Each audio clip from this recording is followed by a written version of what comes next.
سلام به همه دوستای عزیزم. امروز میخوام طرز تهیه یه خمیر همه کاره رو بهتون یاد بدم که میتونین باهاش این همه نونای خوشمزه درست کنید. من اینو با پنیر درست کردم، اینو با زیتون سیاه و این هم توش پر از شکلات نوتلا کردم. خیلی خمیر آسونیه طرز تهیهش و متریال خیلی زیادی هم احتیاج نداره. قبل از اینکه بریم یاد بگیریم من اینو چجوری درست کردم، خواهش میکنم توی کانال من سابسکرایب کنین، ویدیو رو لایک کنین و برام کامنت بذارین و اینجوری من تشویق میکنم برای درست کردن رسیپی‌های بیشتر.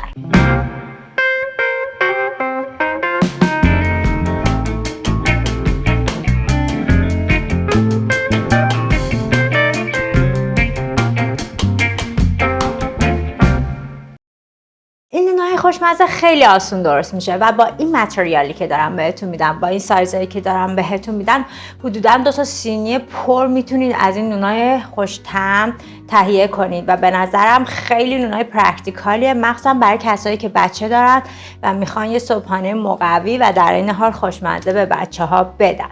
برای درست کردن خمیر این نون 1 لیوان آب گرم، 1 لیوان شیر گرم و 1 لیوان روغن مایع احتیاج داریم. تو ذهنتون باشه از هر کدوم 1 لیوان یا 1 پیمانه.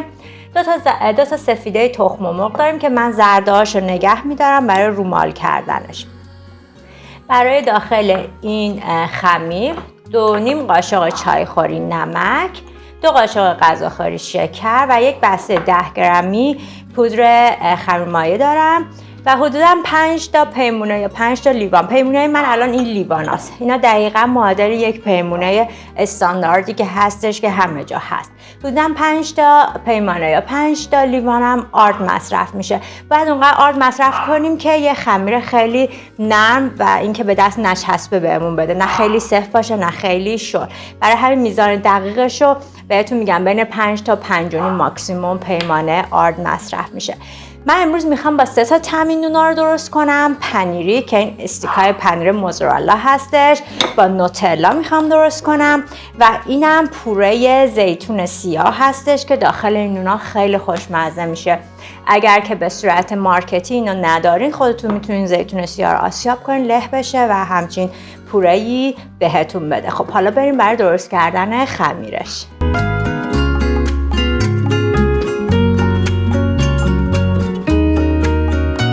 خب ما ابتدا آب ولرممون، شیر ولرمی که داریم و ولرمی اینو باید طوری باشه که اگر دستتون رو داخل لیوان مثلا نگه می‌دارین پوست دست نسوزه ولی گرم باشه.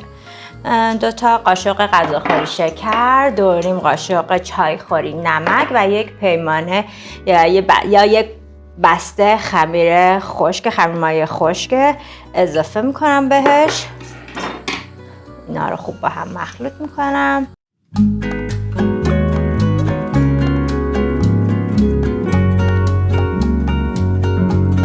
یه لیوان روغن مایع داریم و 2 تا سفیده تخم مرغ.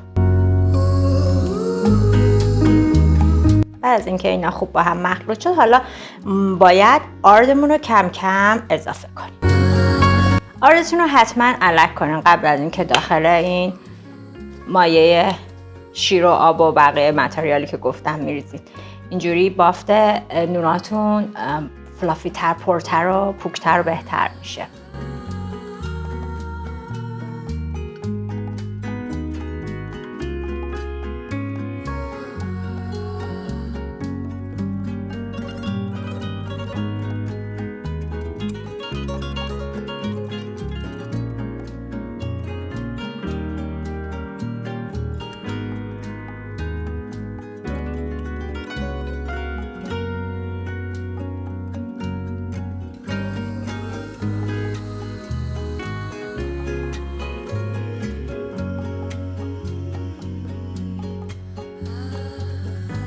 همه متریال با هم مخلوط کردم. الان وقتشه که اینو بیارمش روی تخته کارم، روی میزم و حسابی ماساژ بهش بدم اونقدر که به دست نچسبه و یه برق خوبی روی این خمیرم رو بگیره.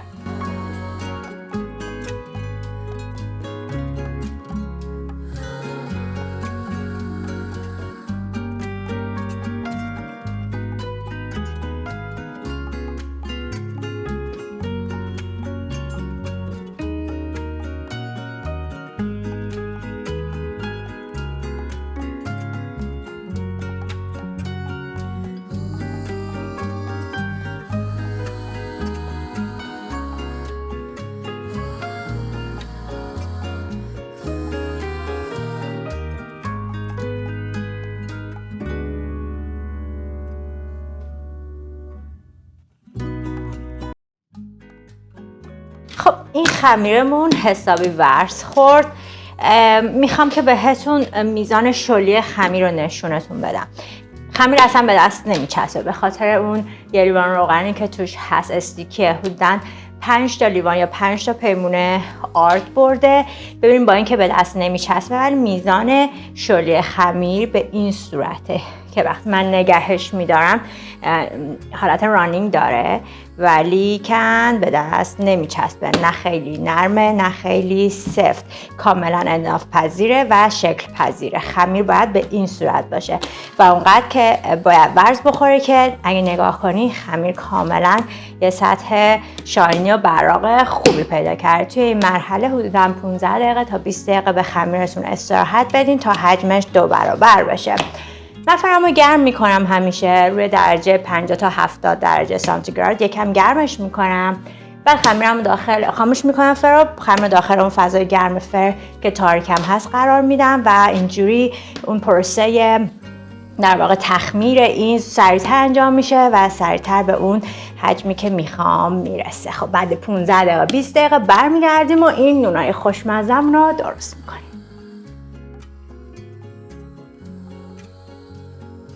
خمیرمون حدوداً 20 دقیقه استراحت کرد و همینجور که میبینید حجمش 2 برابر شده و خب آماده اینه که باهاش کار کنیم. خمیرمون رو روی صفمون برمیگردونیم و حالا باید از این خمیر چونه‌های کوچیک گرد بگیریم.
خب من به این سایزی که الان توی تصویر میبینید این خمیر رو چونه کردم. حدوداً 20 تا به من از این نونا داده که حالا من اینا رو میخوام با 3 تا فیلینگ مختلف درست کنم و به 3 تا شکل مختلف. سایز خمیرها حتما به همین سایز باشه که بتونیم، چون که اینا پف میکنن 2 برابر میشن، بتونیم اون فرم دلخواه رو بهشون بدیم.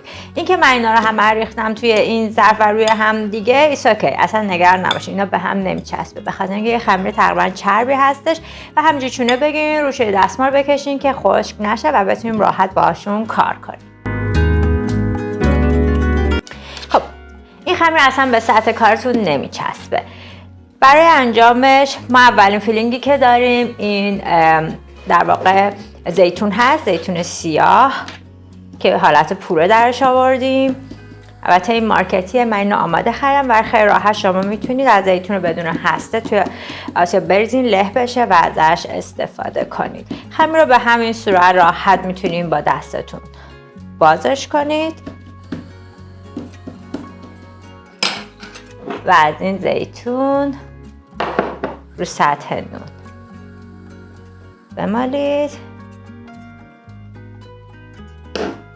این فرمی که اینو به صورت بگل یا دایره میخوام درست کنم، به این صورت رولش میکنم، بعد از وسط اینو نصفش میکنم، حالت تویستینگ اینجوری میپیچم به هم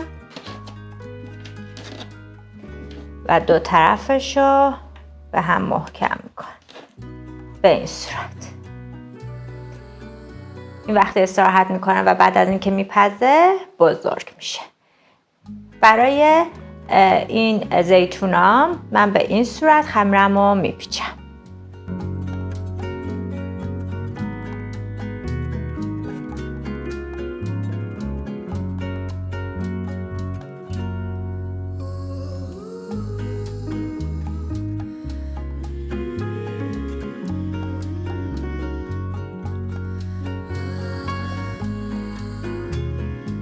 خب حالا برای درست کردن این نونا با پنیر به همون صورتی که قبلا زیتونا رو خمیرش رو باز کردیم، این خمیر هم اینطوری باز میکنیم. یه دونه از این استیکای پنیر رو من میذارم اینجا. میتونید پنیر رنده شده هم استفاده کنید، از هر طعم پنیری که دوست دارید. من از موزارلا استیکی دارم استفاده میکنم. به این صورت رولش کنید، دو طرف خمیر همجوری رو بیارین روی هم. انتهای خمیر رو به این صورت، میتونید با چاقو هم این کار رو بکنید، به این صورت برش بزنید. توجه داشته باشین ته خمیر رو باز نکنید. به این صورت شیاردار کردم. حالا ادامه اینو روی این بغلتونید و به این صورت در واقع این نونتون رو درست کردیم. بهتره که انتهای این خمیرم به این صورت به هم بچسبونین که اصلا باز نشه. استیکای پنیریمون هم به همین صورت رول میکنیم. خب حالا برای نونایی که توش نوتلا داریم، فرمی که من میخوام درست کنم، دوباره خمیر رو به همین صورت باز میکنیم به صورت یه بیضی بزرگ.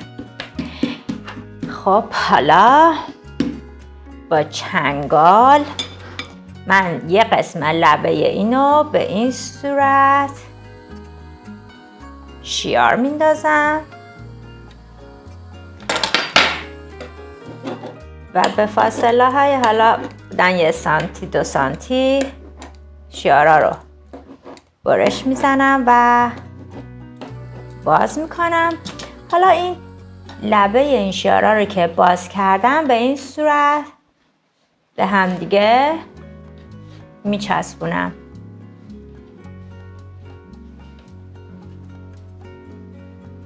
خمیرتون رو برگردونید، چون شیارا از این سمته. نوتلا یا هر شکلات دیگه رو که دوست دارین تو این قسمت بالای خمیر قرار بدین. اگر دوست دارین داخلش میتونین موز یا از مغزهای مختلف بادام و فندق هم استفاده کنید. حالا خمیر رو به این صورت رول کنید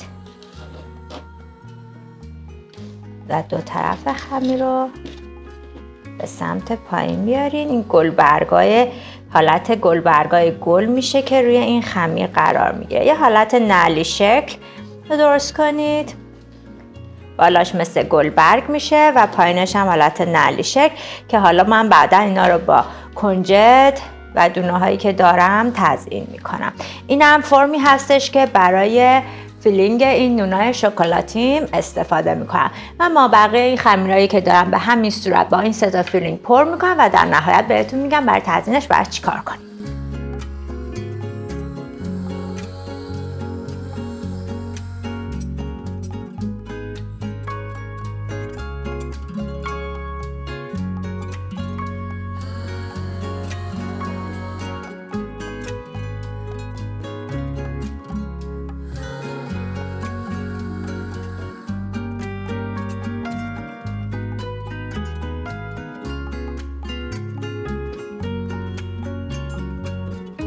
خب ما این نونا رو همه رو پیچیدیم، زیتونی، پنیری و شکلاتی.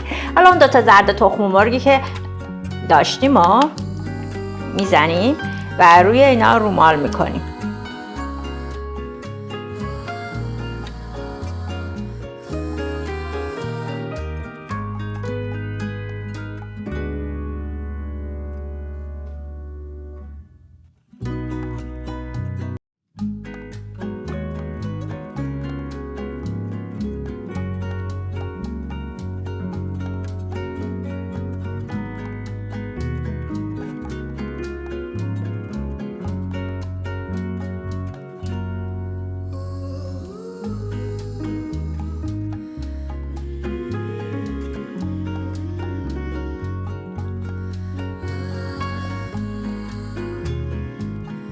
خب حالا من روی اینا رو با کنجد، سیاه دونه یا میتونیم با دونه های خشخاش تزیین کنیم یا نه همینجوری ساده باشه ولی من ترجیح میدم که روی اینا رو کنجد بریزم، مثلا پنیریا رو که بعد از پختش خیلی خوشمزه میشه. شما از هر فیلینگی که دوست دارین میتونین توی این بافت نونایی که بهتون یاد دادم استفاده کنین. میتونین از سیب زمینی پخته شده که حالا حالت مشق لهش کردین و با یکم کرو، یکم در واقع جعفری خورد شده میکس کنین داخلشون بذارین. میتونید از سوسیس استفاده کنین، سوسیس و پنیر، اونم خیلی خوب میشه. میگم از هر فیلینگی که دوست دارین میتونین استفاده کنین. حتی میتونین به صورت ساده اینا رو بپیچین و داخلش چیزی نباشه، چون نونای بسیار خوشمزه هست و میتونید اینا رو برای صبحانه یا میان وعده استفاده کنید. حالا من اینا رو با دونای سیادونو، کنجد و یکم پودر خشخاش برای اون زیتونا تزیین میکنم.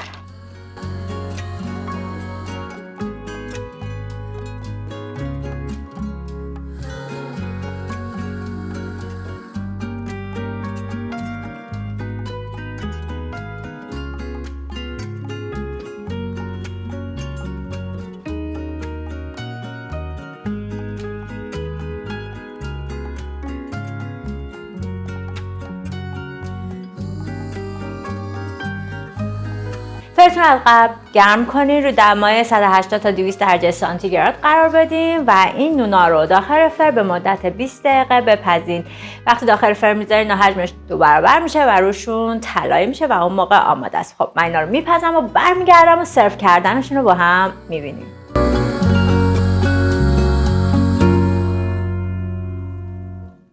خب از من ببینین که چقدر نونای جذاب خوشگلی امروز درست کردیم. با اون همه متریال کمی که داشتیم این همه نون خوشگل بهمون داد. من حدودا الان 20 تا از این نونای شکم پر دارم که توشو با پنیر و زیتون و شکلات پر کردیم. امیدوارم از این رسیپی لذت برده باشین، توی خونه درست کنین و از خوردنشون لذت ببرین. تا رسیپی بعدی و ویدیوی بعدی، خدا نگهدار.